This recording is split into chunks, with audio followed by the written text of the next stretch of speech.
शत्रुओं से जितने भी लोग परेशान हैं, शत्रुओं के लिए उपाय है, आप अगर दुश्मनों से परेशान हैं, आपकी बुराई कर रहे हैं, पीछे लगे, टांग खींच रहे हैं, बहुत ज़्यादा आप स्ट्रेस में हैं, डिप्रेशन में हैं, घबराए ना, आप सरसों के तेल का दीपक हनुमान जी के मंदिर में जला दें अखंड 3 दिन के लिए। और प्रतिदिन आप मंदिर जाकर के और अपने ऊपर से एक एक सुपारी का उसारा, उसारा मतलब उतारा, उतारा करके आते समय मंदिर की तरफ ऐसे पीछे के पीछे छोड़ दें। ऐसा आप 2 महीने में, 1 महीने में एक बार करिएगा, कोई भी शत्रु आपका सामना नहीं कर पाएगा। बोलते रहेंगे पर कुछ बिगाड़ेंगे नहीं। अब दोनों हाथ उठा के बोलो बागेश्वर धाम की, सन्यासी बाबा की। बागेश्वर धाम कौन कौन आ रहा है? हमसे मिलने के नाम पर किसी भी दरबार में, हमसे पर्चा बनवाने के नाम पर किसी भी प्रकार का शुल्क, फीस, दक्षिणा ना दें। बागेश्वर धाम दरबार निशुल्क था, है, और जब तक हमारे तन में प्राण रहेंगे तब तक निशुल्क रहेगा। किसी को भी कोई शुल्क, आपको फीस देने की आवश्यकता नहीं है। और बालाजी आपके साथ हैं। अब जो है प्रेतराज सरकार के दरबार का हम उपाय कर देते हैं, तब तक हम कीर्तिदान जी का वो मोर वाला भजन सुन लेते हैं। आइए दोनों हाथ उठाओ, बोलो बागेश्वर धाम की। जाओ जितने लोग भी यहां। अच्छा कल कौन कौन नहीं आएगा? दोनों हाथ उठाओ। ओ उल्टा हो गया। आएगा कौन कौन? पक्का? जोर से बोलो ना। कल झूमकर यहां कथा होगी, झूमकर भजन गाए जाएंगे। तो कल कथा में आइएगा। कल 6 बजे आना है। कितने बजे आना है? कितने बजे? जाओ जितने भी लोग यहां खड़े, सबकी अर्जी स्वीकार हो जाए। हनुमान जी लंका भी जाते हैं तो राम जी को ध्यान करते हैं, प्रवेश भी करते हैं तो हृदय में राम जी को रखते हैं। क्यों? कोई भी काज बिना राम जी को हृदय में रखे हुए पूर्ण नहीं हो सकता है। यही दास की नीति है कि दास को स्वामी को हृदय में रख करके ही कार्य करना चाहिए, फिर वह दास कभी फेल नहीं होता है। कोई भी काम करने के पहले प्रचार नहीं, विचार करो। विचार करोगे प्रचार अपने आप हो जाएगा। है? लेकिन हम लोग पहले ही प्रचार ठोक दिए, एडवर्टाइजमेंट ले बोलो सीताराम। फिर क्या? प्रचार हो जाता है, विचार होता नहीं है, काम फेल हो जाता है।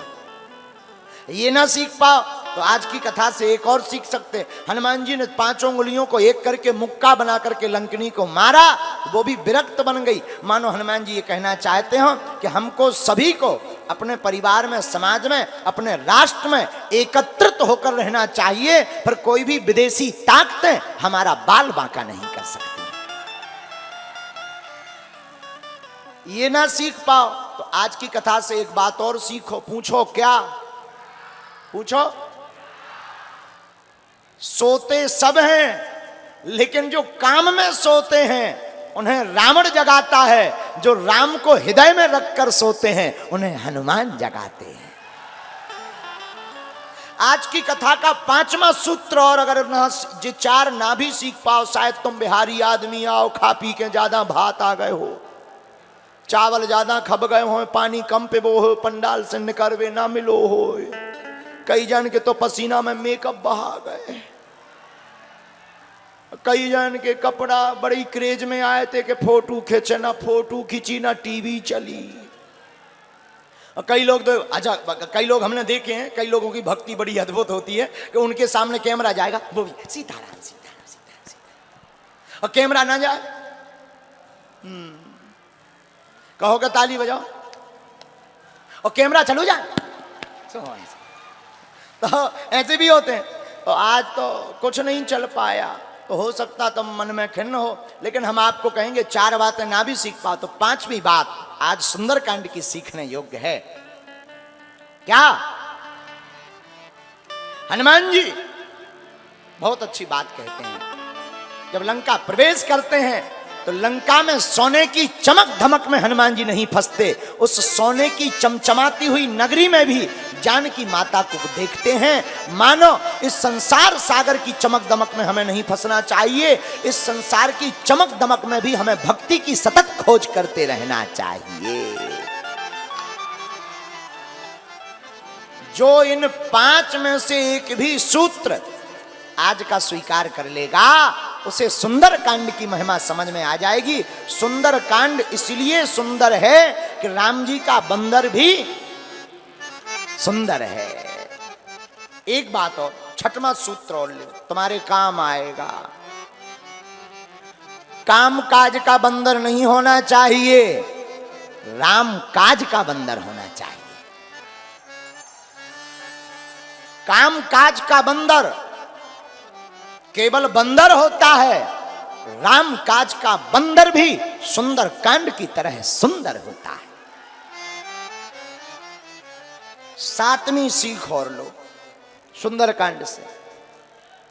घर में संकट हो, ऊपरी बाधा हो, हनुमान जी की कृपा पानी हो, तो आप लोग शनिवार अथवा मंगलवार को लाल पटे के ऊपर, एक पटा के ऊपर लाल कपड़ा बिछाकर उस पर राम दरबार का चित्र रख के दीपक जलाकर आप प्रातः काल 9 बजे से 2 बजे तक अथवा रात्रि में, मध्य रात्रि में सुंदर कांड का पाठ राम जी को बुला करके सुनाइए। आपका घर भी, भवन भी सुंदर हो जाएगा। और जो आपको चाहिए उस चौपाई का संपुट लगा करके आप सुंदर कांड का पाठ करिए, तो आपको अप्राप्त वस्तु भी हनुमान जी की कृपा से प्राप्त हो जाएगी। लेकिन नियम पूर्वक हम लोग क्या करते हैं, 3 मंगलवार तो पढ़ लेते, चौथे मंगलवार सो जाते हैं। बोलो सीताराम। फिर कहते गुरु जी हनुमान जी की कृपा नहीं हो रही है, ठटरी के बरे। कहां से हो जाए?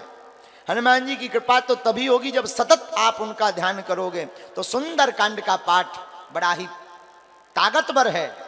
और हम कहते हैं सुंदर कांड का पाठ ना भी कर पाओ तो आजकल तो मोबाइल चल गए, सुनो, नहीं सुन पा रहे तो सुंदर कांड की पुस्तक को प्रणाम भर करो और 5 दिन तक सुंदर कांड की कथा को सुनो। हमें भरोसा है आप लोगों को 5 दिन में सुंदर कांड का महत्व समझ में आ जाएगा।